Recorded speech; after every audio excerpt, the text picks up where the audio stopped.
Fake news સાથે હું છું અનવી. નજર કરીશું રાષ્ટ્રીય સમાચારો પર. સંસદના શિયાળુ સત્રમાં સાંસદોને સસ્પેન્ડ કરવા મામલે વિપક્ષ આક્રમક છે. આજે દિલ્હીમાં જંતર મંતર ખાતે ઇન્ડિયા ગઠબંધનના નેતાઓ વિરોધ પ્રદર્શન કરવાના છે, જેમાં કોંગ્રેસ અધ્યક્ષ મલ્લિકાર્જુન ખડગે, રાહુલ ગાંધી સહિતના સાંસદો સામેલ થશે. વિરોધ પ્રદર્શન દરમિયાન રાહુલ ગાંધી અને મલ્લિકાર્જુન ખડગે સંબોધન પણ કરશે. 13 ડિસેમ્બરે લોકસભામાં ઘૂસી આવેલા 2 શખ્સોને લઈ સુરક્ષામાં ચૂક જોવા મળી હતી. સંસદમાં સુરક્ષાના ચૂકને લઈ પીએમ મોદી અને ગૃહપ્રધાન અમિત શાહ નિવેદન આપે તેવી વિપક્ષી સાંસદોની માંગ છે. કેન્દ્ર સરકારે 19 કિલોના કોમર્શિયલ એલપીજી સિલિન્ડરની કિંમતમાં ઘટાડો કરી ગ્રાહકોને ક્રિસમસ અને નવા વર્ષની પૂર્વ ભેટ આપી. ઓલ માર્કેટિંગ કંપનીઓએ કોમર્શિયલ એલપીજી સિલિન્ડરની કિંમતમાં 39.50નો ઘટાડો કર્યો તો દિલ્હીમાં 19 કિલોનો ગેસ સિલિન્ડર 1757.50 રૂપિયામાં મળશે.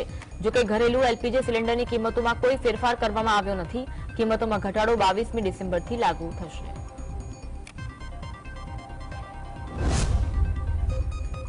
અમેરિકાની બીડન સરકારે એક મોટો નિર્ણય લીધો છે, જેમાં યુએસ સરકારે H-1B વિઝાના ડોમેસ્ટિક રિન્યુઅલ માટે પાયલોટ પ્રોગ્રામ શરૂ કર્યો. આ કાર્યક્રમ 24 જાન્યુઆરીથી શરૂ થશે. H-1B વિઝા પાયલોટ પ્રોગ્રામ માત્ર ભારતીય અને કેનેડિયન નાગરિકો માટે છે. આ અંતર્ગત અમેરિકામાં કામ કરતા ભારતીય આઈટી પ્રોફેશનલ્સ અને કેનેડિયન નાગરિકોને ફાયદો થશે. આ પ્રોગ્રામ એવી કંપનીઓ માટે પણ છે જેમના H-1B કર્મચારીઓ કામ માટે વિદેશ જવા માંગે છે. રાજધાની દિલ્હીમાં ઠંડીમાં સતત વધારો જોવા મળી રહ્યો છે, ત્યારે હવામાન વિભાગના જણાવ્યા અનુસાર દિલ્હી અને એનસીઆરના વિસ્તારોમાં વાદળછાયું આકાશ સાથે હળવો વરસાદ થવાની સંભાવના છે. જો વરસાદ પડે તો તાપમાન 5 ડિગ્રી સેલ્સિયસ સુધી પહોંચી શકે છે. ગુરુવારે દિલ્હીમાં 6.5 ડિગ્રી સેલ્સિયસ તાપમાન નોંધાયું, જે સામાન્ય કરતાં 2 ડિગ્રી ઓછું હતું. મહત્તમ તાપમાન 23 ડિગ્રી સેલ્સિયસ નોંધાયું. હવામાન વિભાગના જણાવ્યા અનુસાર છેલ્લા કેટલાક દિવસોથી રાજ્યના લઘુત્તમ તાપમાનમાં સતત ઘટાડો થઈ રહ્યો છે. આજે એક નવું વેસ્ટર્ન ડિસ્ટર્બન્સ સક્રિય થશે, જેની અસર માત્ર એક દિવસ માટે જોવા મળશે. જમ્મુ કાશ્મીરના પૂંછ જિલ્લામાં સેનાના વાહન પર આડેધડ આતંકવાદીઓએ હુમલો કરવાની ઘટના સામે આવી. સુરનકોટ જિલ્લાના બફલિયાત પોલીસ સ્ટેશન વિસ્તારમાં જઈ રહેલા સેનાના વાહન પર આતંકવાદીઓએ ગોળીબાર કર્યો. એક મહિનામાં આવી બીજી વખત ઘટના બની. આ ઘટનામાં 5 જવાન શહીદ થયા તેમજ ઘણા જવાનો ઇજાગ્રસ્ત થવાના અહેવાલ મળ્યા. ફાયરિંગની ઘટના બાદ વિસ્તારમાં સેનાનો અને પોલીસનો કાફલો ખડકી દેવાયો છે. દિલ્હી હાઈકોર્ટે વડાપ્રધાન નરેન્દ્ર મોદી પર રાહુલ ગાંધીની ટિપ્પણી પર વાંધો વ્યક્ત કર્યો. કોંગ્રેસ નેતા રાહુલ ગાંધીએ વડાપ્રધાન મોદીને ખિસ્સાકાતરું ગણાવ્યા. તેમની સાથે ટિપ્પણી પર ટકોર કરતા કહ્યું કે વાયનાડ સાંસદનું નિવેદન યોગ્ય નથી. એટલું જ નહીં, કોર્ટે રાહુલ ગાંધી સામેના કેસમાં નિર્ણય લેવા માટે ચૂંટણી પંચને 8 અઠવાડિયાનો સમય આપ્યો છે. તેમજ હાઈકોર્ટે આવા નિવેદનો અંગે નિયમો કડક બનાવવા સૂચના આપી છે. ફરી એક વખત 3 સાંસદોને લોકસભામાંથી સસ્પેન્ડ કરવામાં આવ્યા. તે અત્યાર સુધીમાં કુલ 146 સાંસદોને સદનમાં ગૃહમાંથી સસ્પેન્ડ કરવામાં આવ્યા છે. જે 3 સાંસદોને લોકસભામાંથી સસ્પેન્ડ કરવામાં આવ્યા તેમાં નકુલનાથ, ડીકે સુરેશ અને દીપક બૈજનો સમાવેશ થાય છે. લોકસભાએ મુખ્ય ચૂંટણી કમિશનર અને અન્ય ચૂંટણી કમિશનરો બિલ 2023 પસાર કર્યા પછી તરત પગલાં લેતા 3 સાંસદોને ગૃહમાંથી સસ્પેન્ડ કરવામાં આવ્યા છે. મમતા બેનર્જીએ પ્રિયંકા ગાંધીને નરેન્દ્ર મોદી સામે વારાણસી લોકસભા બેઠક પરથી ચૂંટણી લડવાની સલાહ આપી. તેને કોંગ્રેસ શંકાની નજરે જોઈ રહ્યું છે. કોંગ્રેસીનું માનવું છે કે પ્રિયંકા ગાંધીએ 2024માં લોકસભાની ચૂંટણી ચોક્કસ લડવી જોઈએ, પણ મમતા બેનર્જી કહે છે એ રીતે મોદી સામે વારાણસીમાં ન લડવું જોઈએ. કોંગ્રેસના મતે મમતા બેનર્જી કોંગ્રેસના શુભેચ્છક બનવાનો દેખાવ કરી પ્રિયંકા ગાંધીની રાજકીય કારકિર્દીની શરૂઆતમાં ગ્રહણ લગાવવાની ફિરાકમાં છે, કેમ કે વારાણસીમાં મોદીને પ્રિયંકા પણ કોઈ નહીં હરાવી શકે.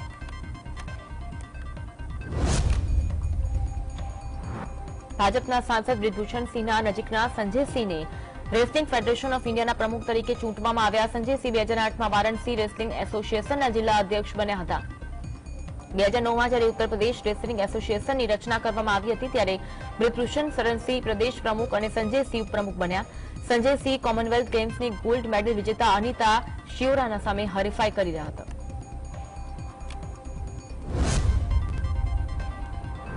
દિલ્હીના મુખ્યમંત્રી અરવિંદ કેજરીવાલ પર ઈડીની તલવાર લટકી રહી છે. એવામાં ફરી એકવાર ઈડીએ દિલ્હીના કથિત દારૂ કૌભાંડ કેસ સાથે સંબંધિત મની લોન્ડરિંગ કેસમાં કેજરીવાલને સમન્સ પાઠવ્યું, જે અંગે કેજરીવાલે સ્પષ્ટતા વ્યક્ત કરી. તેમણે પોતાનો જવાબ રજૂ કરતા કહ્યું, હું દરેક કાયદાકીય સમન્સ સ્વીકારવા તૈયાર છું, પરંતુ ઈડીનું આ સમન્સ પણ અગાઉના સમન્સની જેમ ગેરકાયદેસર છે. સીએમ કેજરીવાલે એમ પણ કહ્યું કે ઈડીનું આ સમન્સ સંપૂર્ણપણે રાજનીતિથી પ્રેરિત છે. આવી સ્થિતિમાં આ સમન્સ પાછું ખેંચી લેવું જોઈએ. દિલ્હીના મુખ્યમંત્રી અરવિંદ કેજરીવાલને કથિત દારૂ કૌભાંડ કેસમાં ઈડી દ્વારા સમન્સ પાઠવવામાં આવ્યું છે કે કેજરીવાલે જવાબ આપ્યો કે હું આ સમન્સનો સ્વીકાર કરું છું. જો કે કેજરીવાલ વિપક્ષના માટે ગયા હોવાથી તેઓ ઈડી સમક્ષ હાજર થયા નહોતા, જે અંગે ભાજપના રાષ્ટ્રીય પ્રવક્તા સંબિત પાત્રાએ પ્રતિક્રિયા આપી કહ્યું કે ધરપકડ તો થશે. હવે અમે ઈચ્છીએ છીએ કે ધરપકડ તો થશે અને જેલમાં પણ વિપક્ષના કરવા માટે કાયદો છે.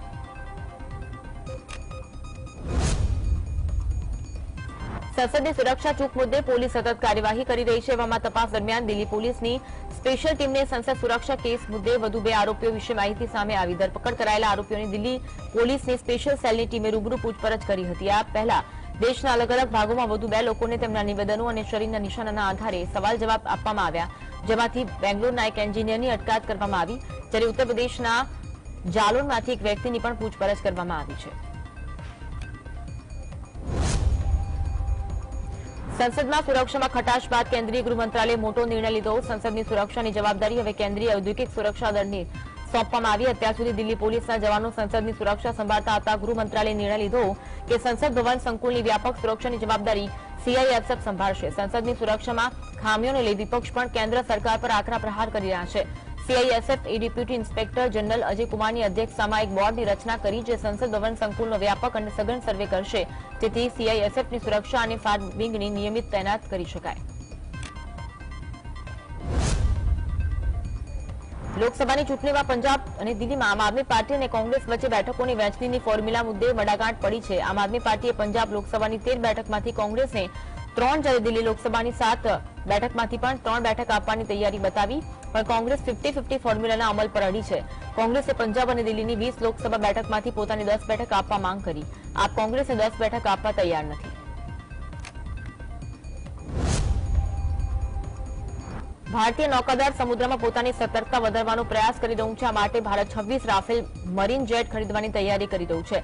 સૂત્ર અનુસાર રાફેલને લઈને ફ્રાન્સ સાથેની ડીલ ટૂંક સમયમાં થઈ શકે છે. ફ્રાન્સે 26 મરીન રાફેલ ખરીદવા માટે ભારતના ટેન્ડરનો જવાબ આપ્યો.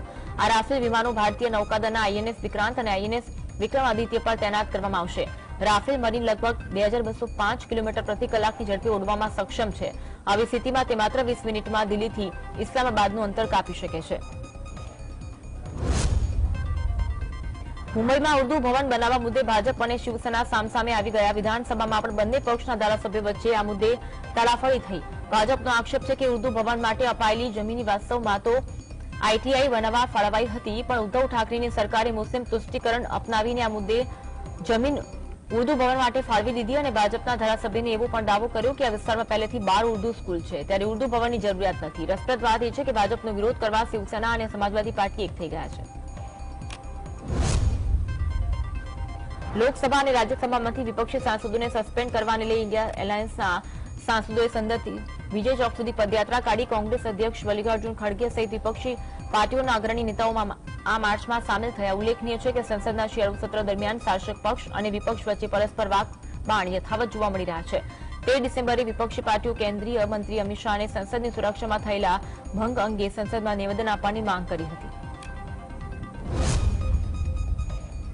સંસદમાંથી સસ્પેન્ડ કરાયેલા સાંસદોએ સંસદની સુરક્ષામાં ચૂક મામલે સરકાર પર આક્રમક વલણ અપનાવતા વિપક્ષી સાંસદોએ સંસદ ભવનથી વિજય ચોકથી વિરોધ નોંધાવ્યો હતો. આ વિરોધમાં 140 કરતા વધુ સાંસદોના નિલંબન અંગે વિપક્ષ દ્વારા સત્તાપક્ષ પર હુમલો કરવામાં આવ્યો. આ અંગે કોંગ્રેસના રાષ્ટ્રીય અધ્યક્ષ મલ્લિકાર્જુન ખડગે કહ્યું કે આજે અમે જે દેખાવ કરી રહ્યા છીએ તે સત્તાપક્ષ વિરુદ્ધ આંદોલન છે. સરકાર અને ગૃહના વડા નથી ઈચ્છતા કે સદન ચાલે.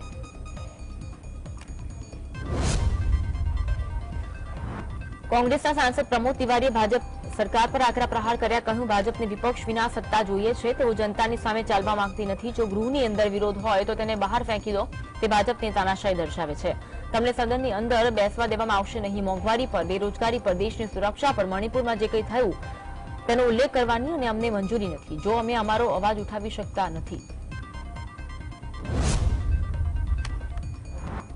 શિવસેનાના સાંસદ સંજય રાઉતે કહ્યું, જે રીતે બિલ પસાર થઈ રહ્યા છે તેમાં કોઈ વિરોધ નથી.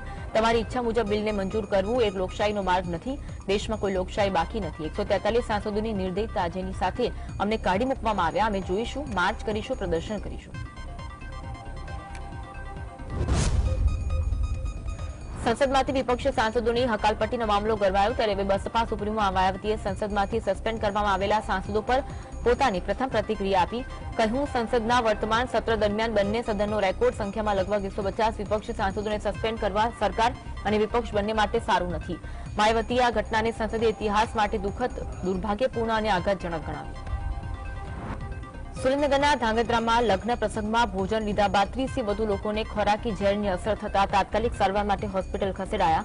શહેરના પુનિતનગરના જોરાસર વિસ્તારમાં લગ્ન સમારોહમાં ભોજન લીધા બાદ 30 થી વધુ લોકોને એકાએક ઝાડા ઉલટી થવા લાગ્યા, જેમાંથી 20 લોકોને સારવાર માટે ધાંગધ્રા હોસ્પિટલ ખસેડવામાં આવ્યા તો 8 લોકોને સારવાર માટે હળવદની હોસ્પિટલ ખસેડાયા. ભાવનગરના તળાજામાં પશુઓને કતલખાને લઈ જતા જીવદયા પ્રેમીએ પશુઓને બચાવ્યા. જીવદયા પ્રેમીઓને બાતમી મળી હતી કે પશુઓને કતલખાને લઈ જવામાં આવી રહ્યા છે. જીવદયા પ્રેમીઓએ છોટા હાથી સહિત એક ટ્રકને ઝડપી પશુઓને બચાવ્યા અને ઇસમોને પોલીસ હવાલે કર્યા.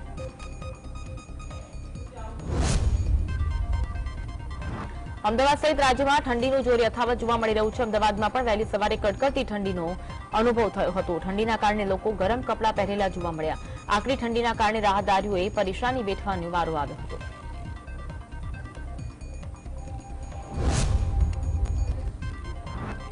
બનાસકાંઠાના અમીરગઢ અને દાંતા તાલુકામાં પોષણ સુધા યોજના શરૂ કરવામાં આવી, જેમાં સગર્ભા માતા અને ધાત્રી માતાને એક ટાઈમનું જમવાનું આપવામાં આવશે, જેમાં દાળ ભાત, શાક રોટલી, કઠોળ, લીલા શાકભાજીનો ઉપયોગ કરવામાં આવશે.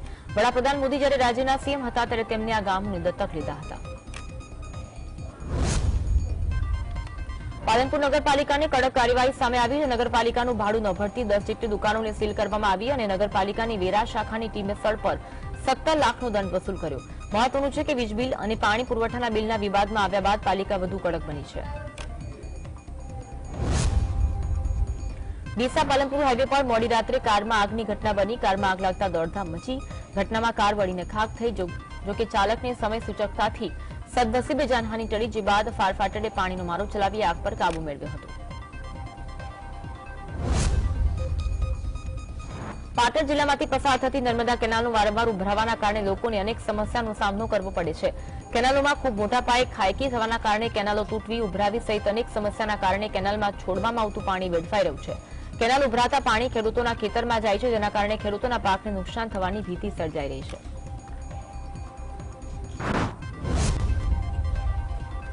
ભાવનગર શહેરના ચાવડી ગેટ અને તલાવડી વિસ્તારમાં છાસવારે અસામાજિક તત્વોનો આતંક જોવા મળે છે. તલાવડી વિસ્તારમાં બે જૂથ વચ્ચે અથડામણ થઈ. અસામાજિક તત્વોએ નશાની હાલતમાં ફરિયાદીના ઘરમાં ઘૂસી પરિવારના 5 થી 6 લોકોને ઈજા પહોંચાડી.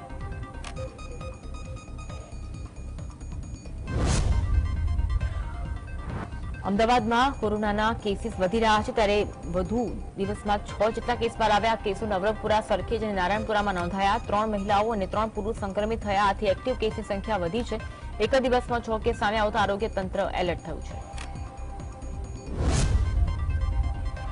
દેશમાં કોરોનાનું સંક્રમણ વધી રહ્યું છે. અમદાવાદમાં દિવસને દિવસે કોરોનાના કેસ વધી રહ્યા છે, જેને લઈ સ્ટેન્ડિંગ કમિટી દ્વારા મહત્વનો નિર્ણય લેવાયો, જેમાં એએમસીના અર્બન હેલ્થ સેન્ટર ખાતે આગામી 2 દિવસ બાદ કોરોના ટેસ્ટિંગ શરૂ કરવામાં આવશે. મહત્વનું છે કે હાલ એસવીપી, એલજી અને શારદાબેન હોસ્પિટલમાં કોરોના ટેસ્ટ થઈ રહ્યા છે. દેશમાં કોરોનાના નવા વેરિયન્ટ લોકોમાં ચિંતા છે. ગુજરાતમાં કોરોનાના નવા કેસ નોંધાયા છે. તંત્ર એલર્ટ છે, ત્યારે ભાવનગરથી સટી હોસ્પિટલ દ્વારા પરિસ્થિતિને પહોંચી વળવા તૈયારીઓ શરૂ થઈ.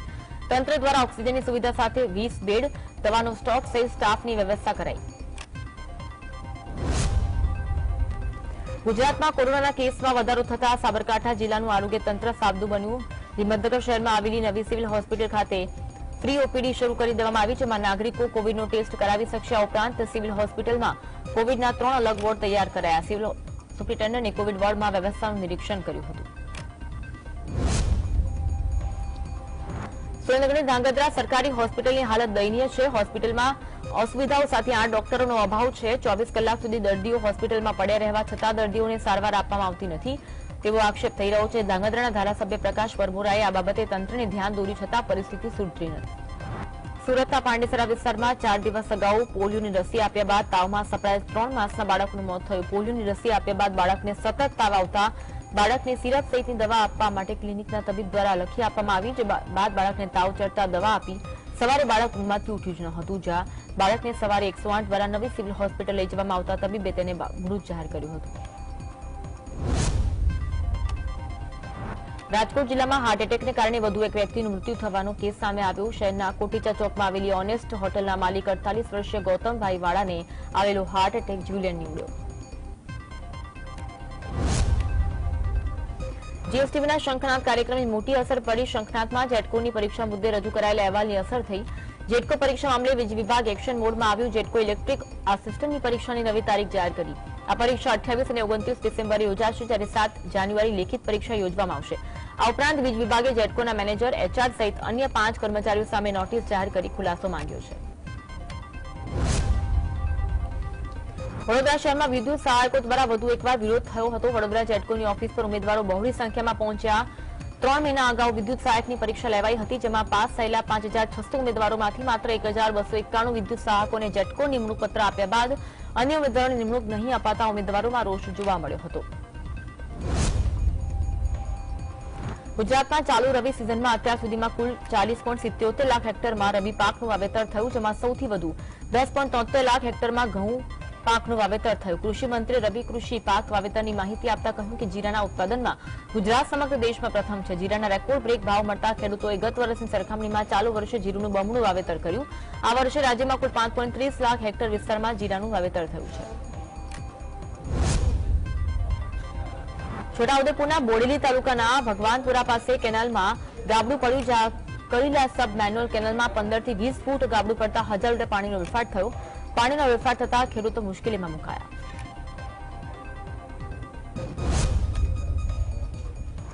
અમદાવાદમાં રખડતા ઢોરના ત્રાસ બાદ પાલતુ શ્વાન કરડવાનો મામલો હાઈકોર્ટ સુધી પહોંચ્યો. પાલતુ શ્વાન માલિક વિરુદ્ધ પોલીસ ફરિયાદ થઈ. માલિકના બેદરકારીના કારણે અગવડ પડતી હોવાના ફરિયાદમાં આરોપ છે. સિટી સિવિલ એન્ડ સેશન્સ કોર્ટમાં થયેલી અરજીના 2 વર્ષ બાદ ન્યાયિક કાર્યવાહી આગળ નહીં વધતા અરજીને હાઈકોર્ટમાં પડકારાઈ. અરજીને વયમનસ્ય રાખ્યા વગર 30 દિવસમાં સુનાવણી કરી મેટરને મેરિટ પર યોગ્ય નિકાલ કરવા હાઈકોર્ટનું ટ્રાયલ કોર્ટને સૂચન કરાયું હતું.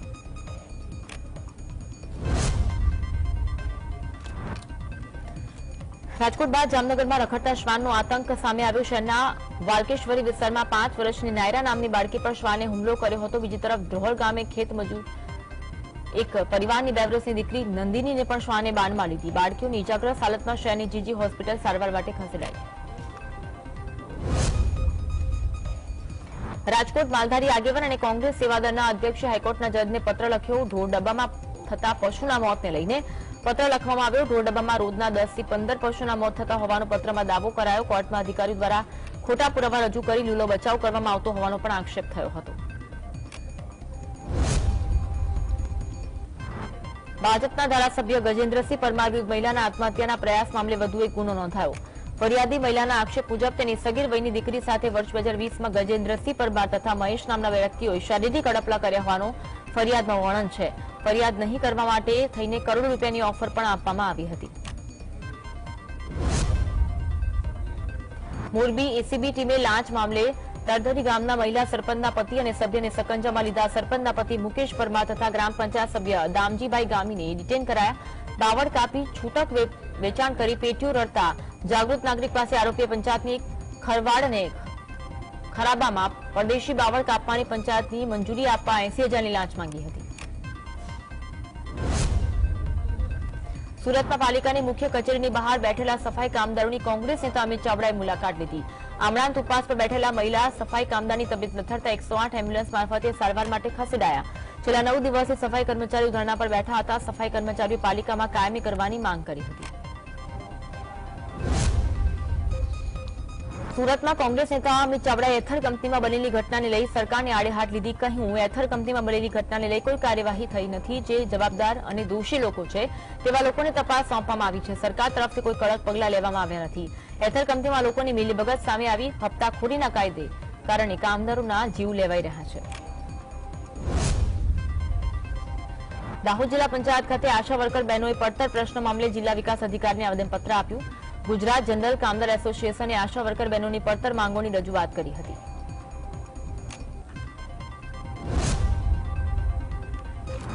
સૂત્રાપાડાના ઝાલા વડોદરા ગામે આકાર પામવા જઈ રહેલા આરો પ્લાન્ટનો વિરોધ થયો. દરિયાના ખારા પાણીને મીઠું કરવાના પ્રોજેક્ટના ખાતમુહૂર્ત સમયે ગામ લોકોએ વિરોધ કર્યો. પ્રોજેક્ટ માટે ગોચરની 75 વીઘા જમીનની ફાળવણી કરી દેવાઈ. આ જમીનમાંથી ખેડૂતો અંદાજે 20 જેટલા કુવા અને પાણીની અનેક પાઇપલાઇન પસાર થાય છે. આ પ્રોજેક્ટ બનાવવાના કારણે ખેડૂતોને ભારે નુકસાન થાય તેમ છે.